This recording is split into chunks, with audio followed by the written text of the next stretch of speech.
hold on to your seats. The NBA season is heating up with major player takes, historic performances, and crucial matchups. Celtics' Derrick White is speaking out on the Defensive Player of the Year race, and he's making his stance crystal clear.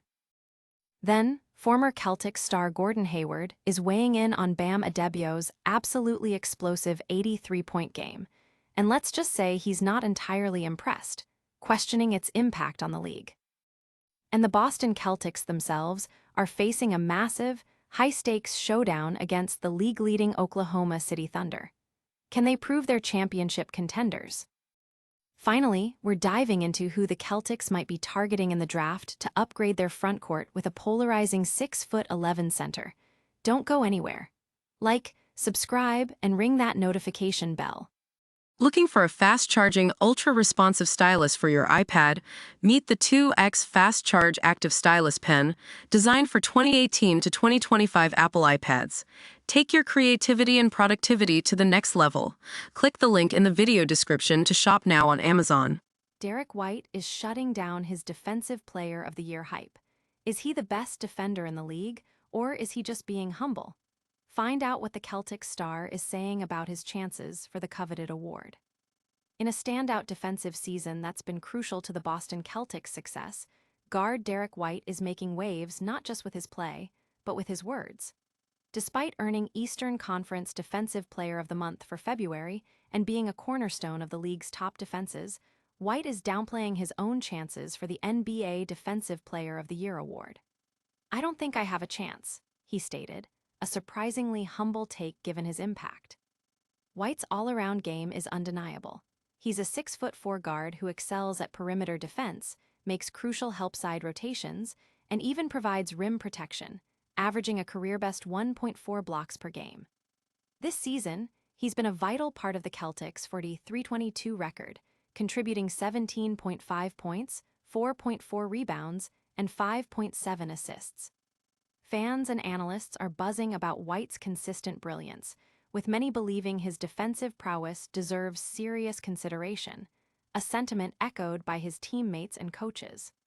The question remains, is this humility, or is there more to his stance as the Celtics push for a high playoff seed? Don't go anywhere, because the debate around Bam Adebayo's record-shattering performance is just getting started. And it's a former Celtic, Gordon Hayward, who's dropping the bombshell take. 83 points from Bam Adebayo, a historic feat or a sign of the NBA's struggles. Gordon Hayward is calling it not great for the league. Here's why. Miami Heat star Bam Adebayo put on an offensive clinic, dropping an astonishing 83 points against the Washington Wizards, a performance that etched his name in the NBA record books as the second highest scoring game ever, surpassing Kobe Bryant's legendary 81. However, former Boston Celtics wing Gordon Hayward isn't celebrating this milestone.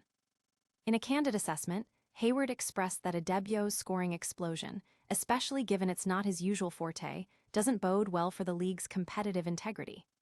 "I think Bam is one of the best two-way players in the league at his position, but he's not a scorer, right?" Hayward questioned, adding, "So for him to break Kobe's record, I don't think it's great for the league. I think it kind of highlights how they're already struggling. It kind of feels like a pickup game when you're watching." Hayward specifically pointed to Adebayo's 43 free throws and 22 three-point attempts as indicators that the game felt manufactured, particularly in the context of widespread tanking.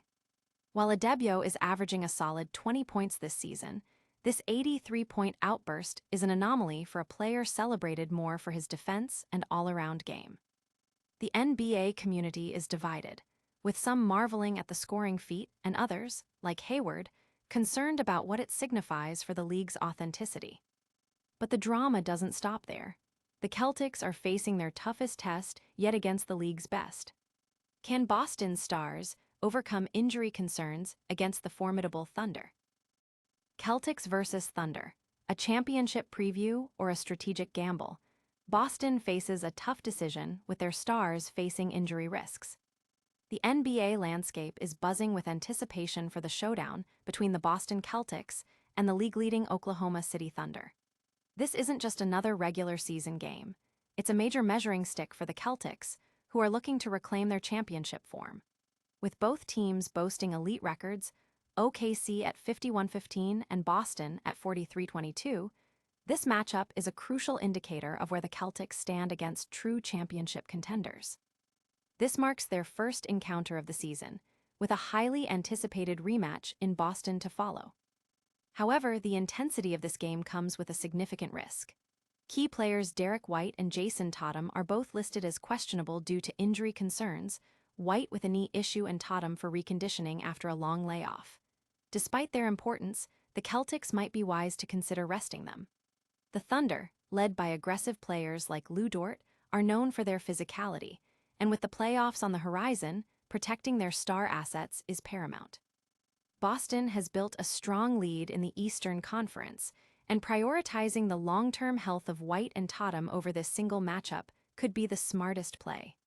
Even without their full lineup, the Celtics have shown depth all season, with players like Jaylen Brown and Peyton Pritchard ready to step up. And speaking of the Celtics' future, we're looking ahead to the NBA draft and a potentially game-changing pick. Could this polarizing, 6'11" center be the missing piece for Boston's frontcourt? Is this the Celtics' next big man? Scouts are divided on Duke's Patrick Ngongba, but Boston might find a steal in the draft. The Boston Celtics are on a championship quest, and while their current roster is formidable, the front office is already eyeing future talent. With Jason Tatum, Jaylen Brown, and Derrick White commanding significant payroll, the 2026 NBA draft becomes a crucial opportunity to add affordable, high-potential talent. ESPN's latest mock draft projects the Celtics selecting 6'11" Duke center Patrick Ngongba with the 26th overall pick. Ngongba, a promising big man averaging 10.7 points, 6 rebounds, and 1.1 blocks, is known for his passing ability and interior defense, fitting the mold of a modern center. However, Ngongba is a polarizing prospect. Scouts are split on his readiness for the NBA. While his basketball IQ and defensive instincts are praised, concerns linger about his athleticism and ability to handle the league's physicality. Some believe he needs more time in college, especially as he's currently dealing with a foot injury.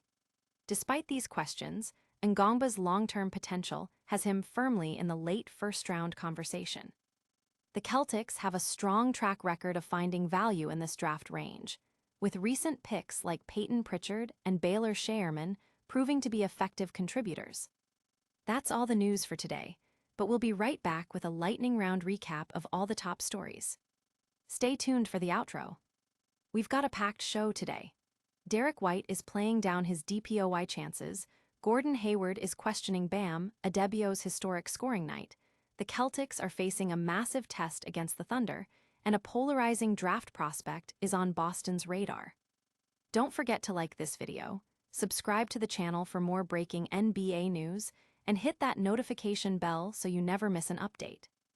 Let us know your thoughts in the comments below, and follow us on all social media platforms for exclusive content.